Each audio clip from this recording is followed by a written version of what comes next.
মন্টাং এলাকায় অগ্নিগর্ভ পরিস্থিতি, কয়েক শতাধিক ক্ষুব্ধ মানুষজনদের বাধার মুখে কয়েক ঘন্টা ধরে রাস্তায় আটকে বিশাল পুলিশ, বন দপ্তর সহ সিআরপিএফ জওয়ানরা। নগ্ন হয়ে প্রশাসনকে বাধা দেওয়ার চেষ্টা একাংশ স্থানীয় মহিলাদের। ঘটনাস্থলে মুঙ্গিয়াকামী ও তিলেমোড়া থানার ওসি এবং তিলেমোড়া মহকুমা পুলিশ আধিকারিক। এই সময়ের মধ্যে তিলেমোড়া মহকুমার অন্তর্গত মন্টাং স্থানটি গোটা খোয়াই জেলা সহ গোটা রাজ্যের ভ্রমণ পিপাসু আমোদপ্রেমী সাধারণ মানুষের কাছে অন্যতম আকর্ষণের কেন্দ্রবিন্দু হিসেবে পরিণত হয়েছে। বিশেষ করে প্রাকৃতিক সৌন্দর্য উপভোগ করার জন্য প্রায় প্রতিদিন গোটা রাজ্যের বিভিন্ন প্রান্ত থেকে অগণিত মানুষেরা পাড়ি জমান এই মন্টাংয়ে। তবে মন্টাংয়ের যে জায়গায় বিভিন্ন অংশের পর্যটকেরা ভিড় জমাচ্ছেন, সেই জায়গা নিয়ে লাগলো বিপত্তি।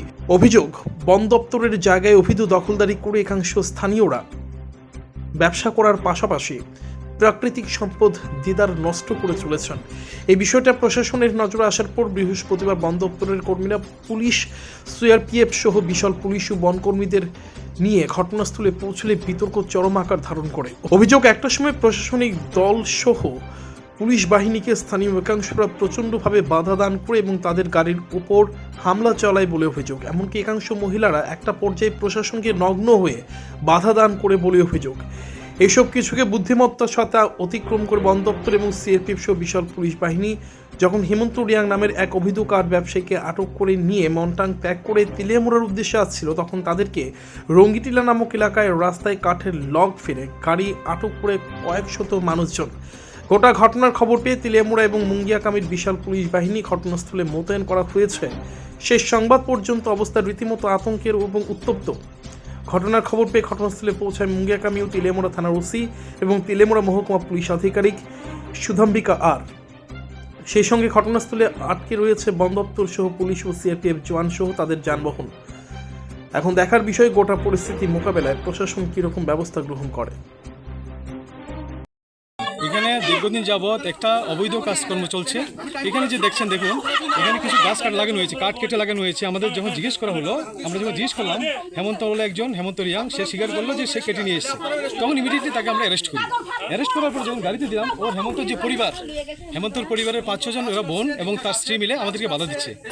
হেমন্ত এখন আমাদের কাস্টডিতে আছে। এখানে একজন এক্সিকিউটিভ ম্যাজিস্ট্রেট আছেন, এখানে ওসি মুঙ্গিয়াকামী পিএস আছেন, এখানে সিআরপিএফ জওয়ানরা আছেন, আমাদের ফরেস্ট প্রোটেকশন টিমরা আছেন। এইখানে এই যে গত 1 কিলোমিটার জায়গা জুড়ে যত অবৈধ নির্মাণগুলো আছে, সবগুলো আমাদের যে জেপিএম কমিটির বাগানের মধ্যে গড়ে উঠেছে। আমাদের যে জেপিএম কমিটির প্রজেক্ট এরিয়াতে গড়ে উঠেছে। এই হেমন্ত এবং তার পরিবার মিলে 5 জন মিলে টোটাল যে ইনকামটা হচ্ছে এখানে প্রতিদিন প্রায় গড়ে 50,000-60,000 টাকা, পুরো ইনকামটা 5-6 জন মিলে নিয়ে যাচ্ছে। আমরা এখন চাইছি এখানে পুরো যে 4টে গ্রাম আশেপাশের সমস্ত গ্রামের যতগুলো কমিটি আছে আমাদের জেপিএম কমিটি, সমস্ত কমিটিগুলো যাতে জীবন জীবিকার সুবিধা হয়, তাদের যে লাইভলিহুড ডেভেলপমেন্ট হয়, তার জন্য পুরো ইনকামটা যেন তাদের ঘরে যায়। কিন্তু আপনি কি খুঁজছেন বিশুদ্ধ পানীয় জল?